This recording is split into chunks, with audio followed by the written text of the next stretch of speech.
year we organise a conference that's aimed at younger actuaries, so people that have either just qualified or just coming up to qualification. It's called the Momentum Conference, and this year it's being held in Manchester, and that's beginning of December. And it's basically a means for young actuaries to come along and meet other actuaries, find out a bit more about their particular topics that they work in, so cover all of the main specialisms, so pensions, life insurance, general insurance, investment as well. Also an opportunity to look at some of the softer skills, so last year for instance we covered things like networking, how to portray yourself, confidence, presentations. So it's just a really good opportunity to come along, meet lots of new people, find out a bit more about the profession. Maybe if you're not quite qualified yet, get to know how to get through those last few exams, what maybe you'll do just after you've qualified with all your extra spare time, and a bit of a fun few days really. Particularly with the conference that I'm working on, without the volunteers that are helping, then we wouldn't have a conference. The theme of the conference and the speakers, organising the topics, that's all done by the volunteers from the actuarial profession, using their contacts to get pretty high-powered people to come along and speak.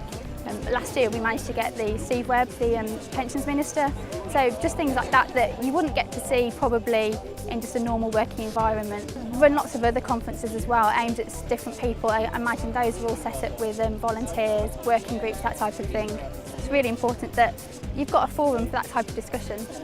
People don't realise it's volunteers that help to mark all the papers and give advice and that type of thing, and really without the qualification a lot of us wouldn't be where we are now. So for students in the future, they're relying on those of us that have now gone through that process to give back in the same way that people before us did. And that kind of culture kind of continuing is really important for the profession to continue to develop, really.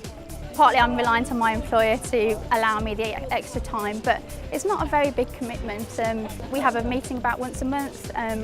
Obviously try and come down to London if I can. I work in Birmingham, but with technology the way it is now, conference calls, video calls, emails, a lot of it can be done like that. 5 minutes here, 5 minutes there, the odd hour or so just trying to organise people. But if everyone chips in and there's a number of you, then it really cuts down the time. It's a bit different to your everyday work, because obviously that's quite standard, you know what you're doing there. It's nice to be able to say, oh, I'm going to take an hour out now and focus on this, and like you say, it is enjoyable and getting to do something you wouldn't normally do probably in your day job.